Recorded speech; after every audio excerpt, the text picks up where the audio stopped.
गजाननं भूतगणादिसेवितं कपित्थजम्बूफलचारुभक्षणम् उमासुतं शोकविनाशकारकं नमामि विघ्नेश्वरपादपङ्कजं। गुरुर्ब्रह्मा गुरुर्विष्णु गुरुदेव महेश्वर गुरु साक्षात् परब्रह्म तस्मै श्री गुरुवे नमः। या कुन्देन्दु तुषारहार धवला या शुभ्रवस्त्रावृता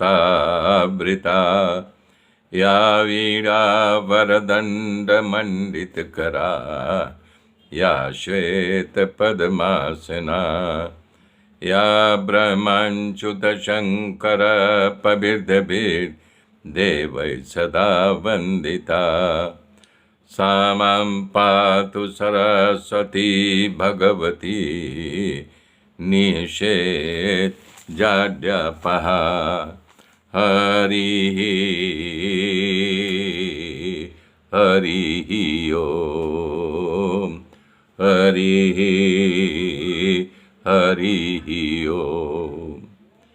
राजा परीक्षित सुखदेव जी से बहुत सारे प्रश्न एक साथ करने लगे। इतने सारे प्रश्नों को करता देख करके सुखदेव जी के मन में विस्मय हुआ। कितना प्रश्न इसलिए पूछ रहा है कि इसको मृत्यु का डर है। तो राजा परीक्षित सुखदेव जी के मन की बात को भाप गए। हाथ जोड़ करके कहा कि भगवान, मुझे मृत्यु का जरा सा भी डर नहीं है, मुझे भूख प्यास की भी चिंता नहीं है। ब्राह्मण बालक के श्राप से थोड़ा डर का अनुभव जरूर कर रहा हूँ, लेकिन मैं बेचैन हूँ भगवान की कथा से। कोई ऐसी ताकत दुनिया में नहीं है कि आप जब तक कथा करें तो मुझे कोई मार नहीं सके, और जब आपकी कथा आपकी वाणी विराम हो जाएगी दुनिया की कोई ताकत नहीं मुझे बचा सके। तो भला बताओ मुझे मौत का डर कहाँ से लगेगा। परीक्षित कह रहे हैं कि मेरा श्वास आपकी कथा के साथ संबंध है। तब तक सुखदेव जी कथा करते रहेंगे, तब तक इस संसार में कोई ताकत नहीं मुझे मार सके। ये सुन करके सुखदेव जी बड़े प्रसन्न हुए और सुखदेव जी राजी हो गए। राजा जितना भी प्रश्न किए थे सबका उत्तर जो है ढूंढ ढूंढ करके सुखदेव जी देने लगे। सुखदेव जी कह रहे हैं कि राजन, जैसे स्वप्न में मनुष्य को अनेक पदार्थ सामग्री दिखाई देती है पर जागने पर कुछ नहीं रहता है, वैसे ही ये सारा संसार स्वप्नवत है। मिलना बिछुड़ना सब स्वप्नवत है, फिर भी आत्मा बहुरूपी दिखाई पड़ती है। उसका कारण माया के अनेक रूप हैं। आत्मा तो एक ही है पर माया के अनेक गुण हैं। बता रहे हैं जैसे सूरज आकाश में चमकता है, बहुत सारे छोटे बड़े घड़े में पानी भर करके आकाश के नीचे रख दो तो सब में सूरज दिखाई देगा, जैसा घड़ा है वैसा।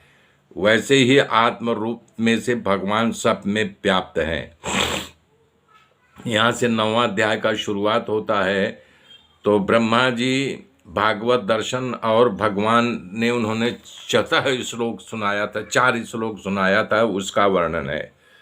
सुखदेव जी कह रहे हैं परीक्षित, विविध रूप वाली माया के कारण विविध रूप वाला प्रतीत होता है।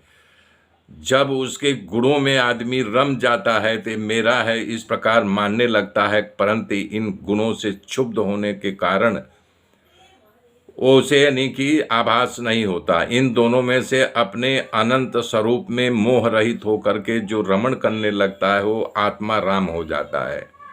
तब यह मैं और मेरा का जो भाव है समाप्त हो जाता है। जब तक ये भाव समाप्त नहीं होगा तब तक उसको आत्म साक्षात्कार या आत्मा की प्राप्ति नहीं होती है।